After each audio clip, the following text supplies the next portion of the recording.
the viewers really want to know what wholly owned subsidiaries are. They are companies that are entirely owned by and managed by another company known as the parent company. It's a company which has its entire stock being managed by a different company or another company known as the parent company.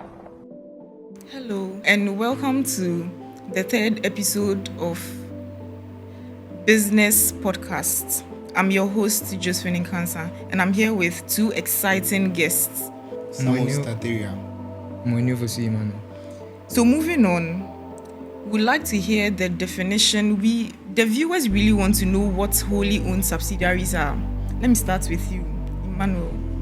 When we talk about a wholly owned subsidiaries, they are companies that are entirely owned by and managed by another company known as the parent company, and all the operations and everything, choosing of management team is controlled by the parent company, and that's what a wholly owned subsidiary is.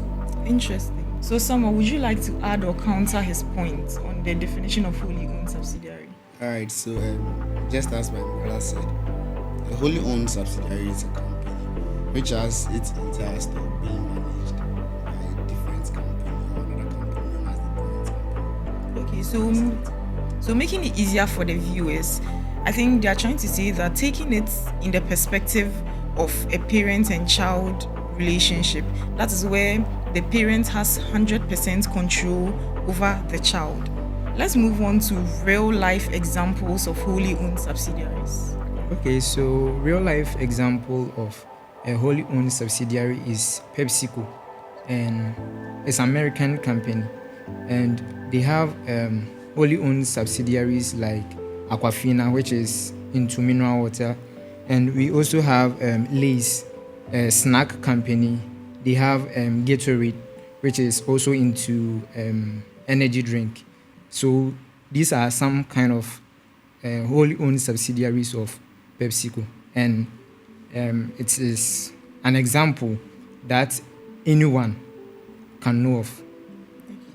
So, Samuel. Alright, so with the parent companies, we actually have Volkswagen, which has its wholly owned subsidiary company to be Audi. Okay. So all these examples can be used to expand the market, mitigate risk, and create separate brand identities. So the third point, could we hear some key characteristics of wholly owned subsidiaries? Yeah, one feature of a wholly owned subsidiary is it has a separate legal entity, and because it is owned by a parent company, some people would think that everything is going to be like it's going to be under the that company, but because it is a wholly owned subsidiary, it will also have its own board of directors as well as its management team. So it has a different entity from the parent company. They are not the same, or they are not one entity, but different entities. Let's hear from some. 100% ownership by parent company. So this is to say the parent company owns all the subsidiaries, stocks, and etc. Meaning the parent company controls everything, and therefore there are no minority shareholders. Coming here today for this podcast, I'd wanted to ask you this question. So, do the wholly owned subsidiary companies, that's the parent companies, do they have 100% control over the subsidiary, the daughter companies? Would you still say they share the same legal entity? No, just as I explained, they don't have the same legal entities. They are not the same because the mother company, even though they have 100% share, the management is not, they are not the same people managing the company, even though they control it. They appoint CEOs and other board of directors for that company, if you get what I'm saying. Yeah. So PepsiCo as a parent company, they are the parent company of Aquafina. But when you go to Aquafina, they also have people managing that company. The PepsiCo is not the company that is managing it, but they control everything that's going to happen, like the decisions and stuff. Yeah. Samuel, so up to this point, some viewers may still be confused. They may be wanting to know what really is the difference between wholly owned subsidiaries and then subsidiaries. Okay, so with subsidiaries, the parent company owns more than 50%, but less than 100% of the subsidiary stock. Whilst the wholly owned subsidiary, the parent company owns 100%, exactly 100% of the subsidiaries. That's interesting. Well, moving on to our next point. Why would a company create a wholly owned subsidiary? Why do you think? What are the benefits?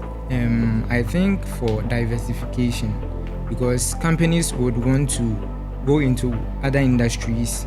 For example, the example I'm using, PepsiCo. You see that it's a beverage company, but they want to explore other markets. So they decided to go into mineral water. They established a new company or acquired a new company called Aquafina. They also established a snack company, which is Lace. They went to into beverage in another beverage industry, which is the energy. What do we call it? Gatorade. So it gives them the option to go into other industry or other markets. Yeah. Would you like to add on? Yeah, and also complete control. That is, the parent company has like total control over the daughter company, and it helps the parent company to align its strategies to the daughter companies for them to at least go together, like move hand in hand. I like to share my own points. So they want to probably reduce their tax liabilities. Let's say Nestle opens a company in Ghana and they think the tax rate is very high. They tend to they think maybe opening a wholly owned subsidiary in Nigeria will lessen their tax liabilities. So personally, as the host, I'm learning a lot. It's an interesting topic. So let's conclude. Is there anything you like to?